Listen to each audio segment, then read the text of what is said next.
አዲስ ከዚህ በፊት ያልተለቀቀ በየትኛውም ቻናል ላይ ያላያችሁት ቪዲዮ ስለሆነ እስከ ቪዲዮ መጨረሻ ድረስ አብራችሁን ከኛ ጋር እንድትቆዩ ደግሞ ሰላም ውድና የተከበራችሁ ቤተሰቦቼ እንዴት ቆይታችኋል? በያላችሁበት ሰላማችሁ ይብዛ። የሞር ፕራክቲስ ቲዩብ የዩቲዩብ ቻናል ነው።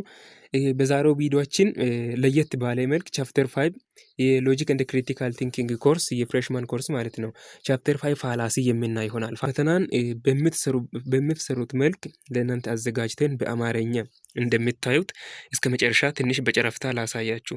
እንደዚህ በአማርኛ እየተረጎምን ለእናንተ በሚመች መልኩ ለእናንተ እንዲገባ ተደርጎ ታትሞ የወጣ አዲስ ከዚህ በፊት ያልተለቀቀ በየትኛውም ቻናል ላይ ያላያችሁት ቪዲዮ ስለሆነ እስከ ቪዲዮ መጨረሻ ድረስ አብራችሁን ከኛ ጋር እንድትቆዩ ደግሞ ቪዲዮን ከመጀመሪያው ላይክ እና ሼር እያደርጋችሁ እንዲጀምሩ በአክብሮት እየጠየቅኳችሁ አሁን ደግሞ ወደ ቲቶራላችን እንገባለን። ሎጂካል ሪዝኒንግ እንደ ፋላሲ ይላል። ፋላሲ ምንድን ነው? ስንት አይነት ፋላሲዎች አሉ? ምንድን ናቸው? ምሳሌዎች ውስጥ በሪል ላይፍ ኤግዛምፕሎች ውስጥ የሚለውን እናያለን። እንግዲህ ክላሱን ከመጀመራችን በፊት ማሳሰቢያ አለው። ይህ ፒዲኤፍ ለእናንተ በልዩ ሁኔታ በሞር ፕራክቲስ ቱብ የተዘጋጀ ነው። ምክንያቱም 90% ፋይናል ፈተና የሚወጣበትና የሚከብድም ቻፕተር ስለሆነ ለእናንተ ይበልጥ እንዲገባ ተደርጎ በአማርኛ ተተርጉሞ የቀረበ ነው።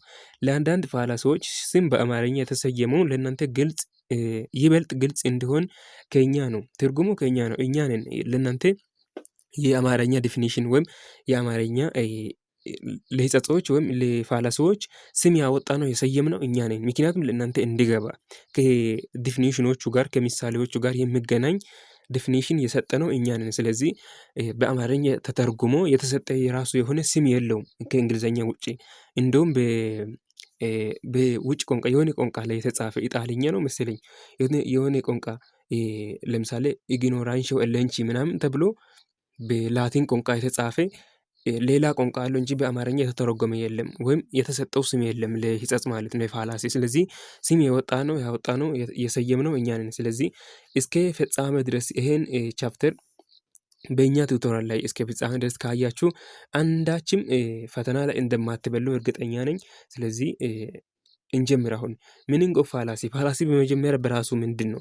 ፋላሲ የአማርኛ ትርጉሙ ሕጸጽ ነው የሚባለው። ስለዚህ ምን እንደሆነ ደግሞ የሎጂካል ዲፊኒሽኑን ስናይ ኢን ኦርዲናሪ ላንጉዌጅ ዩዜጅ ዘ ተርም ፋላሲ ሪፈርስ ቱ ኤ ሚስቴክን ኦር ፎልስ ቢሊፍ ይላል።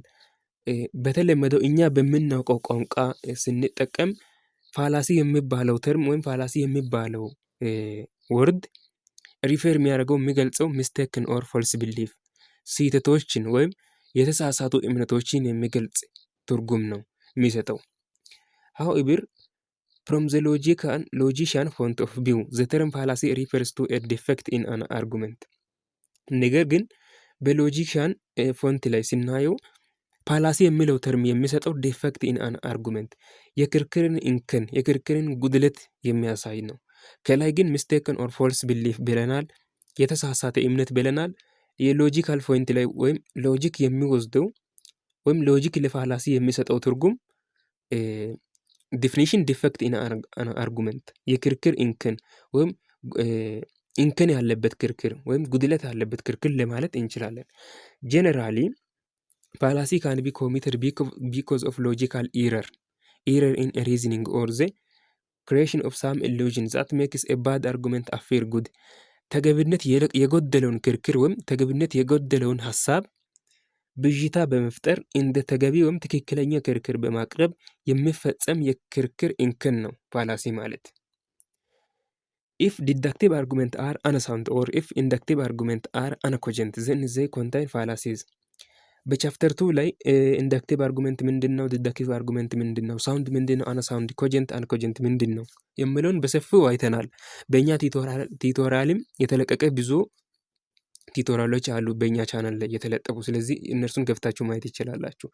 እና አሁን ዲዳክቲቭ አርጉመንት ሆኖ አናሳውንድ ከሆነ ደግሞ ኢንዳክቲቭ አርጉመንት ሆኖ አናኮጀንት ከሆነ ያ ሰንተንስ ውስጥ ፋላሲ አለ ወይም ያ ሰንተንስ ፋላሲን ወይም ሕጸጽን ኮንታይን አድርጓል ይላል።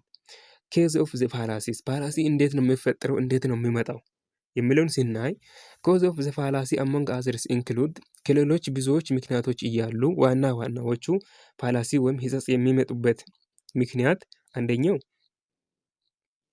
ዘ ፋይለር ቱ ፕሮቫይድ ጄኑዊን ኤቪደንስ ኦር ፕሪሚስ ፎር ዘ ኮንክሉዥን የመረጃ ተገቢነት እውነታ ሲጎድለው ፋላሲ ይመጣል። አንድ ሰንተንስ ውስጥ የተጠቀሰው መረጃ ተገቢነት ሲጎድለው ወይም እውነታ ሲጎድለው ውሸት ሲሆን ፕሪሚሲስ ወይም ኮንክሉዥን ውሸት ሲሆን መረጃው ተገቢነት ሲጎድለው ፋላሲ ይመጣል ወይም ፋላሲ ይፈጠራል።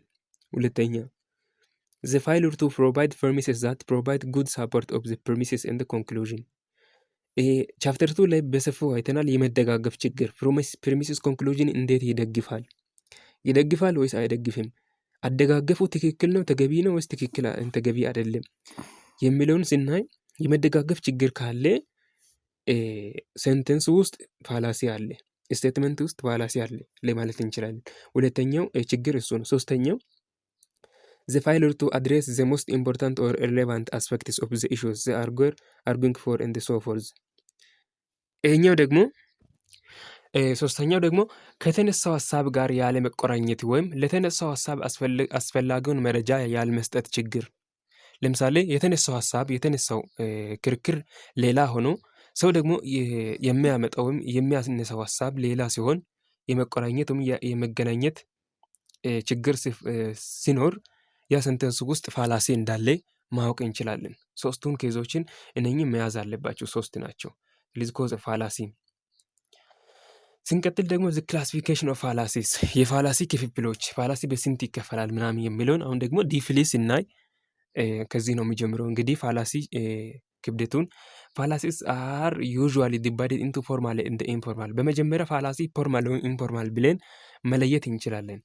ፎርማል ፋላሲስ አር ዞስ ፋላሲስ ዛት አራይዝ ፍሮም አን ኢረር ኦር ሚስቴክ ኢን ዘ ፎርም ኦር structure of an argument and they are found only in deductive arguments such as in categorical, disjunctive and hypothetical syllogism ይላል። ፎርማል ፋላሲስ የሚባሉት ፋላሲዎች የምንሰው በፎርም ብቻ ወይም በስቴትመንት ስትራክቸር ብቻ ወይም በሴንተንስ ስትራክቸር ብቻ ወይም ፎርም ብቻ አይተን ፋላሲ እንዳለን ማየት እንችላለን፣ መገምገም እንችላለን። እሱ ማለት ዲዳክቲቭ አርጉመንት ላይ ካቴጎሪካል፣ ዲስጃክቲቭ እና ሃይፖቴቲካል ሳይሎጂዝም ውስጥ አብዛኛው ጊዜ ይታያል ይላል። ዘ ፎሎዊንግ ካቴጎሪካል ሳይሎጂዝም ኮንታይን ፎርማል ፋላሲ ይላል። እንዴት ነው ይሄ ሴንተንስ አሁን ፋላሲን ኮንታይን ያደርገው ስንል ይሄ እንግዲህ ፎርማል ፋላሲ ነው። ኦል ታይገርስ አር አኒማልስ ይላል። ኦል ማማልስ አር አኒማልስ ይላል። ዜርፎር ኦል ታይገርስ አር ማማልስ ይላል። ሁሉም ነብር እንስሳ ነው። ሁሉም አጥቢዎች እንስሳዎች ናቸው። ስለዚህ ሁሉም ነብሮች አጥቢዎች ናቸው ይላል። The above argument has the following form. Letter A, B and C represents tiger, animal and mammals respectively. All A are B, all C are B, therefore all A are C ይላል። ይሄ አሁን የፎርም ችግር ነው። ቦታው ተቀይሯል። ስለዚህ ሌተር ኤን ለታይገር፣ ሌተር ቢን ደግሞ ለአኒማል እና ሌተር ሲ ደግሞ ለማማል ብንሰጠው ሁሉም ኤዎች ቢዎች ናቸው፣ ሁሉም ሲዎች ቢዎች ናቸው ካለ ስለዚህ ሁሉም ኤዎች ሲዎች ናቸው ብሎ አቀማመጥ ችግር ነው፣ የስትራክቸር ችግር ነው። ይሄን ስናስተካክለው ኦል ኤ አር ቢ፣ ኦል ቢ አር ሲ፣ ዜርፎር ኦል ኤ አር ሲ ብለን ማስተካከል እንችላለን። ስለዚህ ይሄኛው እዚህ ጋር ያለው ትክክል ነው። እዚህ ጋር ያለው የፎርም ችግር የለበትም። እዚህ ጋር ያለው ግን የፎርም ችግር አለው። የቦታ ችግር፣ የስትራክቸር ችግር ስላለው የፎርማል ፋላሲ ይሄን ብቻ በማየት መመለስ እንችላለን፣ ወይም ፋላሲ እንዳለው ማየት እንችላለን። ለምሳሌ ሁሉም ኦል ታይገርስ አር አኒማልስ፣ ኦል ማማልስ አር አኒማልስ፣ ዜርፎር ኦል ታይገርስ አር ማማልስ የተባለው የቦታ ችግር ነው። እዚህ ጋር አሁን ለምሳሌ ይሄን ኤግዛምፕል አሁን ፋላሲ የሌለበትን ለማድረግ ብንሞክር በመጀመሪያ ኦል ታይገርስ አር አኒማል ካልን፣ ሁለተኛ ደግሞ ኦል አኒማልስ አር ማማልስ ካልን ዜርፎር ኦል ታይገርስ አር ማማልስን ብንል ትክክል ነው፣ እንክን የለውም። ስለዚህ እቺን ቦታን ተቀያየሩ ማለት ነው። እቺን ወደዚህ አምጥተን እቺን ማማልን ደግሞ ወደዚህ ወደ መጨረሻው ብናመጣ ፋላሲ የለበትም ማለት ነው። ግን የስትራክቸር ችግር ነው። ስለዚህ ስትራክቸሩን ብቻ አይተን ፋላሲ እንዳለን ማየት እንችላለን ማለት ነው። ፎርማል ፋላሲ። ስለዚህ ፎርማል ፋላሲ የሚፈጠረው ሁሌም በዲደክቲቭ አርጉመንት ነው። ፎርማል ፋላሲ የሚፈጠረው እሱም ካቴጎሪካል ዲስቻክቲቭ ኤንድ ሃይፖቴቲካል ሳይሎጂዝም ውስጥ ይፈጠራል። ስለዚህ ስትራክቸሩን ፎርሙን ብቻ በማየት ፋላሲ እንዳለ ማወቅ እንችላለን። የስትራክቸር ችግር ነው። The first argument is invalid because the conclusion does not follow from the premises. The second argument is valid ይላል። ይሄኛው ነው አሁን ያልነው። ሲንቀጥል ደግሞ ፎርማል ፋላሲ ካን ዲቴክትድ ባይ ኦንሊ አናላይዚንግ ስትራክቸር ኦፍ አን አርጉመንት ይላል። ኢንፎርማል ፋላሲ አር ፋላሲስ ዛት ካን ቢ ዲቴክትድ ኦንሊ ስለው አናላይሲስ ኦፍ ኮንቴንት ኦፍ ዘ አርጉመንት።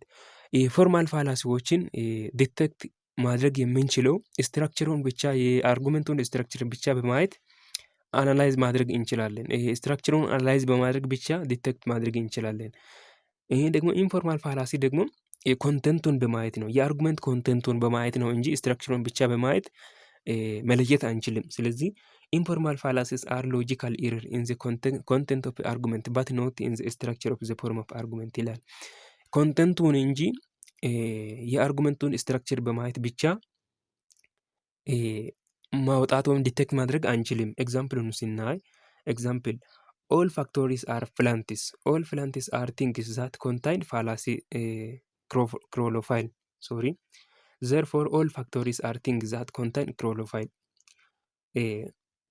እዚህ ጋር አሁን ፕላንት የሚለው ወርድ የተለያየው ዲፊኒሽን ሊኖረው ይችላል። ፕላንት የሚለው ወርድ ስለዚህ እዚህ ጋር ሁሉም ፋብሪካዎች ፕላንት ናቸው አለ።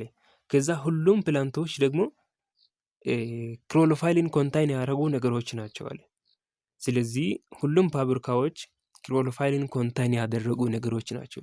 ይሄውን ስትራክቸር ላይ በጣም ትክክል ነው። ለምሳሌ ሌተር ኤን ለፋክቶሪ፣ ሌተር ቢን ለፕላንትና ሌተር ሲን ደግሞ ለክሎሮፋይል ብንሰጠው እዚህ ጋር ያለውን በጣም እስኪ አስተውሎ ቻፕተር 2 ላይ ያለውን ማለት ነው። እዚህ ጋር የስትራክቸሩን ለመግለጽ ኦል ኤ አር ቢ ኦል ቢ አር ሲ ካልን ኦል ኤ አር ሲ የሚለው ትክክል ነው። ምክንያቱም ኤዎች ሁሉም ቢ ከሆኑ ቢዎች ሲ ከሆኑ ኤዎች የግድም በሲዎች ውስጥ አለ ማለት ነው። ስለዚህ ኤዎች ሲዎችን ያለመሆን እድል የላቸውም፣ የግድ ይሆናሉ ማለት ነው። ስለዚህ ስትራክቸር ላይ አሁን ይሄ ሴንተንስመንት ይሄ ስቴትመንት ስትራክቸር ላይ በጣም ትክክል ነው፣ በጣም ጄኑዊን ነው። ግን ፋላሲ ያለው ኮንቴንቱን ስናይ ነው። አሁን ይሄ ኢንፎርማል ፋላሲ ነው። ስለዚህ ኮንቴንቱን ስናይ ነው ፋላሲ እንዳለን ማወቅ ምንችለው። ስለዚህ በመጀመሪያ ኦል ፋክቶሪስ አር ፕላንት የሚለው ሁሉም ፋብሪካዎች ህንፃዎች ናቸው። ፕላንት የሚለው ህንፃን ለማሳየት ነው እዚህ ጋር የተጠቀምነው። ስለዚህ ከዛ በኋላ ሁሉም ፋክተሪዎች ህንፃ ናቸው ብለን በመጀመሪያ ሴንተንስ ወስደናል። ከዛ በኋላ ደግሞ በመጨረሻ በሁለተኛ ሴንተንስ ላይ ኦል ፕላንት አር ቲንግስ ዛት ኮንታይን ክሎሮፋይል ካለ ይሄ ትክክል ነው። ምክንያቱም ፕላንቶች ክሎሮፋይልን ኮንታይን አድርጓሉ፣ የባዮሎጂ ኮንሴፕት ነው። ስለዚህ ትክክል ነው። ሲለም ሶሪ ሲንቀጥል ኮንክሉዥኑን ዜር ፎር ኦል ፋክቶሪስ አር ቲንግስ ዛት ኮንታይን ክሎሮፋይል ካለ ስትራክቸሩን ስናይ ትክክል ነው። ኮንተንቱን ስናይ ግን ችግር አለበት። ምክንያቱም ሁሉም ፋብሪካዎች ክሎሮፋይልን ኮንታይን ያደረጉ ነገሮች አይደሉም። ክሎሮፋይል ሁሉም ፋብሪካዎች ላይ ላይገኝ ይችላል። ስለዚህ አይገናኝም። በመጀመሪያ ስቴትመንት ላይ በመጀመሪያ ኮንሰፕት ላይ ለማለት የፈለገው ህንፃውን ነው። ስንቀጥል ደግሞ ወደ እንጨት አምጥቶ ያሳያል። ስለዚህ ኮንቴንቱን አይተን ነው እንጂ ስትራክቸሩን አይተን ስትራክቸሩ አሁን ይሄ ትክክል ነው ፋላሲ የለበትም ማለት እንችላለን፣ ይሄኛውን ማለት ነው። ግን ኮንቴንቱን ስናይ ችግር አለበት። ስለዚህ ይሄ ፋላሲ አለበት። እንደዚህ አይነት በጣም አሻሚ እና ኮንቴንቱን ስናይ ስህተት እንከን እንዳለበት ማወቅ የምንችለው ፋላሲዎች ኢንፎርማል ፋላሲ ይባላሉ። ስትራክቸሩን ፎርሙን ብቻ በማየት የምንመልሳቸው ዲቴክት ማድረግ የምንችላቸው ፋላሲዎች ፎርማል ፋላሲ ናቸው። ስለዚህ የፎርማል እና የኢንፎርማል ፋላሲዎችን ለይታቸዋል ብዬ ተስፋ አደርጋለሁ። ሲንቀጥል ሲንስ ዚስ ፎርም ኢዝ ቫሊድ ዋን ማይት ኮንክሉድ ዛት አርጉመንት ኢትሰልፍ ኢዝ ኢንቫሊድ ይላል። አሁን ያልነው ነው ፍላንት የላይ ፎርም እና የቦልዲንግ ሁለት ልዩነት እንዳለው ያወራል። ስለዚህ እንደዚህ አይነት ነገር ነው ፋላሲዎች። ከዚህ አካባቢ ፈተና ብዙም ሲወጣ አላየሁም። በፋላሲ አሁን ታይፕ ኦፍ ኢንፎርማል ፋላሲ የሚለው ከ22ቱ ፋላሲዎች ውስጥ ፈተና ብዙ ጊዜ ይወጣል እንጂ ከዚህ ብዙም ለእናንተ ጥሩ ነው አንብቡ አታንብቡ አልልም። ፈተና ይወጣል፣ አልፎ አልፎ ይወጣል። ግን ብዙም ፈተና የሚወጣው ከ22ቱ ፋላሲዎች ነው ብዙ ጊዜ ፈተና የሚወጣው። ስለዚህ ታይፕ ኦፍ ኢንፎርማል ፋላሲዎች እናያለን። 22 ፋላሲዎች እንግዲህ በጀነራል 22 ፋላሲዎች አሉ። ነገር ግን በውስጡ አንዳንድ ፋላሲዎች እስከ 3 እስከ 2 ታይፕ ድረስ ይሄዳሉ። ስለዚህ 22 ፋላሲዎችን እያንዳንዱን እናያለን። we shall consider just 22 different types of informal fallacies that are classified under 5 major classification of informal fallacies። 22ቱ የተለያዩ ፋላሲዎች አምስት ዋና ዋና ፋላሲዎች ላይ ይከፋፈላሉ ወይም በአምስቶች ውስጥ ይመደባሉ። አንደኛው fallacies of irrelevancy, fallacies of weak induction, fallacies of presumption, fallacy of ambiguity and fallacy of grammatical analogy የሚለው ናቸው። ከነኚህ ከአምስቶቹ ነው እንግዲህ የ22 ፋላሲ የሚወጣው። ስለዚህ እነማን ናቸው የሚለውን እናያለን። የመጀመሪያው ፋላሲ ኦፍ ኢርሌቫንሲ ነው። ፋላሲ ኦፍ ኢርሌቫንሲ እንዴት ነው የሚፈጠረው የሚሉን ስናይ ፋላሲ ኦፍ ኢርሌቫንሲ በውስጡ 8 ፋላሲዎችን ይይዛል። እያንዳንዱን እናያለን። they are fallacies that fail to provide relevant and acceptable premises to their conclusion። ለድምዳሜው የሚሰጥ ማስረጃ ተገቢና ተስማሚ ሳይሆን ሲቀር የሚፈጸም የሕጸጾች ስብስብ ነው። ይሄ ፋላሲ ኦፍ ኢርሌቫንሲ የሚለው ማለት ነው። ስብስብ ነው የተባለበት ምክንያት 8 ፋላሲዎችን በውስጡ ስለሚይዝ ነው። ስለዚህ ለድምዳሜው የሚሰጥ ማስረጃ ተገቢና ተስማሚ አይደለም በፋላሲ ኦፍ ኢርሌቫንሲ ጊዜ። the premises are relevant psychological or emotionally and irrelevant logically to the conclusion። ፕሪሚሶች ለኮንክሉዥን ወይም ለድምዳሜ የሚሰጡ ማስረጃዎች ሳይኮሎጂካሊ ሪሌቫንት ወይም ተገቢና ተስማሚ ሊሆን ይችላል፣ ግን ሎጂካሊ ተስማሚና ተገቢ ላይሆኑ ይችላል፣ አይሆኑም ማለት ነው። እንዴት ነው ካላችሁ እናያለን። ስለዚህ fallacy of irrelevancy contain 8 different types of informal fallacies የምንላቸው 8 ፋላሲዎች fallacy of irrelevancy የሚለው ፋላሲ የሚሸፍነው ወይም ኮንታይን የሚያደርገው 8 ፋላሲዎች ነው። እነርሱም እንደምታዩት appeal to force fallacy፣ pity፣ people against the person፣ strawman፣ red herring፣ accident and missing the point የሚሉ እነኚህ 8ቱ ፋላሲዎች fallacy of irrelevancy ውስጥ ይመደባሉ። ይሄን ማወቅ አለባችሁ። ፋላሲ ኦፍ ኢርሌቫንሲ እንዴት ነው የሚፈጠረው ካላችሁ እቺን በአማርኛ የተተረጎመውን ለእናንተ እንዲመች መያዝ አለባችሁ። ለድምዳሜው የሚሰጥ ማስረጃ ተገቢና ተስማሚ ሳይሆን ሲቀር የሚፈጠር ሕጸጽ ነው። እንግዲህ እነኚህ 8ቶቹ እንዴት ነው ካላችሁ ከመጀመሪያ ከአንደኛው ጀምረን ስናይ አንደኛው appeal to force የሚለው የላቲን ወርድ argumentum ad baculum የሚለው ነው። ይሄም ፈተና ላይ ይወጣል። የappeal to force ፋላሲ መጥቶ በምርጫው ላይ argumentum ad baculum የሚለው ሊመጣ ይችላል። ስለዚህ 7 ለሚሆኑ ፋላሲዎች የላቲን ወርድ ተሰጥቶ ነበር። ስለዚህ እሱንም መያዝ አለባችሁ። argumentum ad baculum ወይም በእንግሊዝኛ ሌላ ስሙ ደግሞ appeal to the stick ፋላሲ የሚለውን እንዴት ነው የሚፈጠረው ምሳሌውስ የሚለውን እናያለን። ይሄኛው በአማርኛ የጉልበት ወይም የዛቻ ሕጸጽ ማለት እንችላለን። ለእናንተ እንደገባ ነው እንጂ ለሱ የተሰጠ ስም አይደለም።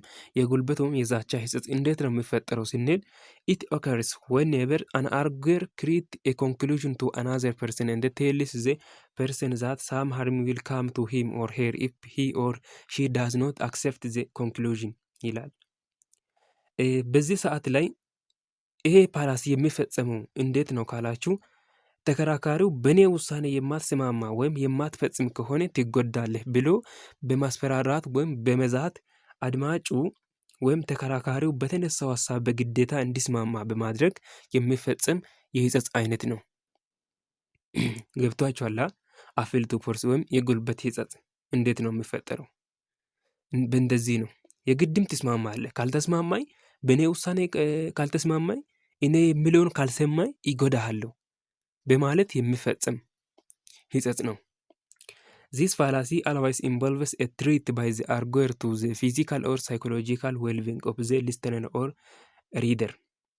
ይሄ ፋላሲ ሁሉ የሚፈጠረው ወይም በፊዚካል ወይም በሳይኮሎጂካል ወይም እቀጠቅጥሃለሁ፣ እመታሃለሁ ብሎ በፊዚካሊ በማስፈራራት ወይም የሆነ ነገር አበላሽብሃለሁ ወይም የሆነ ነገር ላይ አንተን አስቀይማለሁ ብሎ ሳይኮሎጂካሊ በንዴት ውስጥ በስጋት ውስጥ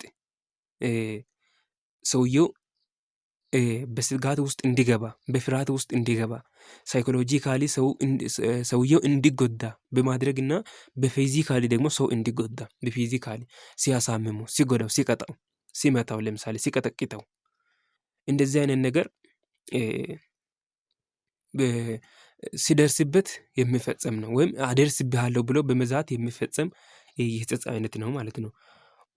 ይሄ መቼም ስቲክ ፋላሲ ወይም ፎርስ ፋላሲ የሚባለው ፊዚካል ኦር ሳይኮሎጂካል ዌልቢንግ ላይ ሊያጠቃ ይችላል። ወይም አድማጩን ወይም አንባቢውን ፊዚካል ወይም ሳይኮሎጂካል ሊጎዳው ይችላል በማለት ይታሰባል። Obviously, such a treat is logically irrelevant to the subject matter of the conclusion. ዛቻው በግልጽ ከዓላማው ጋር በማይገናኝ ሁኔታ ወደ ኮንክሉዥን ይደረሳል።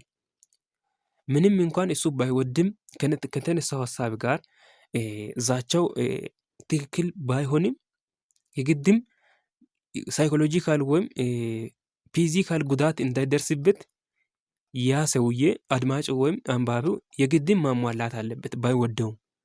ስለዚህ እንደዛ አይነት ነገር ነው ማለት ነው። ኤግዛምፕሉን ስናይ ኤግዛምፕል 1 ሚት ኢቲቪ ኢዝ ዘ ቤስት ሾው ኦን ኢቲቪ ሚት ኢቲቪ ኢዝ ዘ ቤስት ሾው ኦን ኢቲቪ and if you do not believe I am going to call my big brother over here and he is going to beat you up ይለዋል። ታላቅ ወንድሙ ነው ወይም አባቱ ይሆናል። ህፃኑ ነው በዚህ ጊዜ እያታለለው ያለው ወይም እየዛተበት ያለው። ምን ይላል? ኢቲቪን ተመልከት፣ ሌላውን አትመልከት። እሱን ካላመንክ ወይም እኔ የምለውን መርጤ ካልወሰንክ ወይም እኔ የምለውን ካልፈጸምክ ለታላቅ ወንድሜ እነግርሃለሁ እና እሱ መጥቶ ይቀጥቅጥሃል ብሎ እየዛተበት ነው። ስለዚህ በዚህ ሰዓት ሰውየው የፊዚካል ጉዳቱ እንዳይደርስበት ነው የሚያምነው። ቅድም ፊዚካልና ሳይኮሎጂካል ዌልቢንግ ላይ ችግር ያመጣል ብለን ያልነው ለዚህ ነው። ስለዚህ ከታች በታችኛው ኤግዛምፕል ላይ ደግሞ የሳይኮሎጂካል ዌልቢንግን እንዴት ሊያጠቃ ይችላል የሚለውን እናያለን። የአሁኑ ፊዚካል አታክ ነው፣ ይቀጠቅጥሃል ብሎ ሲለው ሰውየው የግድም ኢቲቪን ሚት ማድረጉ ግዴታ ነው። ምክንያቱም ከመቀጠቀጥ የፊዚካል ጉዳት ከሚደርስበት ይሄኛውን ይመርጣል ማለት ነው፣ ወይም እንዲመርጥ ያስገድደዋል። ይሄ ነው እንግዲህ አፊል ቱ ፎርስ ፋላሲ። ሁለተኛው ኤግዛምፕል ደግሞ a teacher to his student Aristotle has the only concurrent philosophical view on his matter. If you do not think so, wait to see what mark I give you on the final exam ብሎ መምህሩ ነው እዚህ ቦታ ላይ እንግዲህ ተማሪዎችን እያስገደደ ያለው። እንደሱ ካላሰባችሁ ካላመናችሁ በመጨረሻ በፋይናል ፈተና ምን አይነት ውጤት እንደሚሰጣችሁ ታያላችሁ ብሎ እየዛተባቸው ነው በዚህ ሰዓት መምህሩ። አርስቶትል ብቸኛውና ትክክለኛው ፊሎሶፊካል ቢው ያለበት ሰው ነው ብሎ ያቀርባል። ይሄን አስተሳሰብ ይሄን ነገር እናንተ ካላመናችሁ ትክክል ነው ብላችሁ ካልወሰዳችሁ ለእናንተ በፋይናል ፈተና ላይ ምን አይነት ውጤት እንደሚሰጣችሁ ታያላችሁ ብሎ መምህር ነው ለተማሪዎች እየዛተ ያለው። ስለዚህ እዚህ ጋር ደግሞ ሳይኮሎጂካል ጉዳት ነው በተማሪዎች ላይ ለማምጣት እየዛተ ያለው ሳይኮሎጂካል ጉዳት። ምንም በፊዚካል ላይ የሚደርሰው ነገር የለም፣ ግን ሰዎች አሁን ተማሪዎች በዚህ ሰዓት ላይ ይሸበራሉ፣ ይደነግጣሉ፣ ይፈራሉ፣ ይሰጋሉ። ስለዚህ ይሄ ሳይኮሎጂካል ዌልቢንግ ላይ ችግር አምጥቶባቸዋል ማለት ነው። ሁለት ኤግዛምፕሎች እነኚህ ናቸው። ዘስ ቱ አርጉመንት ፋይልስ ቱ ፕሮቫይድ ሎጂካል ኤቪደንስ ቱ ዘ ትሩዝ ኦፍ ዘር ኮንክሉዥን። እነኚህ ሁለቱ አርጉመንቶችም ትክክለኛ የሆነ ኤቪደንስን ከማቅረብ አንጻር ጉድለት አላቸው፣ ወይም ትክክለኛ የሆነ ማስረጃ እያቀረበ አይደለም። ለምሳሌ በመጀመሪያው ኤግዛምፕል ላይ ሰውየው ልጁን እያባበለ ያለው ለምንድን ነው ኢቲቪ ጥሩ የሆነው ብሎ በእንደዚህ አይነት ነገሮች ትክክል ነው፣ ኢቲቪ ትክክል ነው፣ ጥሩ ነው፣ አንተን በእንደዚህ አይነት ይጠቅምሃል፣ ሌላው ደግሞ የሚጎዳው እንደዚህ ነው፣ እንደዚህ ያደርግሃል ብሎ ትክክልና ጄኖይን የሆነ ማስረጃ ከማቅረብ ይልቅ ይሄን ካላየህ ወይም ኢቲቪን ካላየህ ለታላቅ ወንድሜ ይነግርሃለሁ ከዛ እሱ መጥቶ ይቀጥቅጥሃል ብሎ ምንም የማይገናኝ ነገር ለሱ እያመጣ ነው።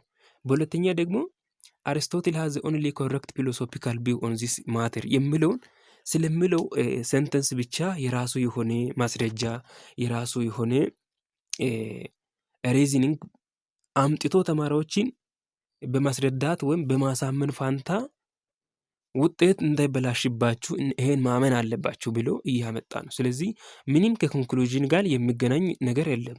ይሄኛው ነው ይሄ ሰንተንስ የሚለው ኢንስቴድ ዘይ ፕሮቫይድ ኤ ካይንድ ኤንድ ሪሌቫንት ኤቪደንስ ዘይ ዩዝ ሃርም ኦር ትሪት አስ ሪዝን ቱ አክሰፕት ዘር ኮንክሉዥን ይላል። አሁን ያልነው ነው። ዛስ ዘ ፈርስት ኤግዛምፕል ኢንቮልቭ ፊዚካል ትሪት ዌርአስ ዘ ሰከንድ ኤግዛምፕል ሳይኮሎጂካል ትሪት ይላል። አሁን ያየነው ነው። ስለዚህ ይሄን ይመስላል አፒል ቱ ፎርስ ፋላሲ ይሄን ይመስላል ማለት ነው። ስለዚህ የዛቻ ሕጸጽ ብለን ልንለው እንችላለን። በጣም የገባችሁ ይመስለኛል። ምክንያቱም ሁለት ኤግዛምፕል አንስተናል። ይሄ ደግሞ እንዴት ይፈጠራል የሚለውንም አንስተናል። ኤግዛምፕሉንም አይተናል። ሳይኮሎጂካል እና ፊዚካል ጉዳት እንዳለውም አይተናል። ስለዚህ ይሄን መርሳት የለባችሁም። በጣም ግልጽ የሆነ ይመስለኛል። ግን ግልጽ ያልሆነ ነገር ካለ ኮሜንት ሴክሽን ላይ መጻፍ ትችላላችሁ። እስካሁን ስለተከታተላችሁኝ አመሰግናለሁ። እንዲሁም አፊል ቱ ፊቲ ወይም አርጉመንት አድሚስ ሪኮርዳም የማሳዘን ሕጸጽ የሚለው እንዴት እንደሚፈጸም በፓርት 2 የምናይ ይሆናል። ይሄ የመጀመሪያው ፓርት ነው። ስለዚህ እስከ መጨረሻ ድረስ ከቆያችሁ ይኸውላችሁ እንዳለ ተሰርቶ አልቋል። ስለዚህ እስከ መጨረሻ ለእናንተ የምንሰራላችሁ ይሆናል። እሱን እስከ መጨረሻ ድረስ ከተከታተላችሁ እናንተ በጣም የፋላሲ ችግር የለባችሁም ወይም የፋላሲ ፈተና አይከብድባችሁም። ስለዚህ ይሄን ማየት አለባችሁ። ቻፕተር ፓርት 1 በዚህ ላይ ጨርሰናል። ፓርት 2 በሌላ ጊዜ እንገናኛለን። አመሰግናችኋለሁ። ቻው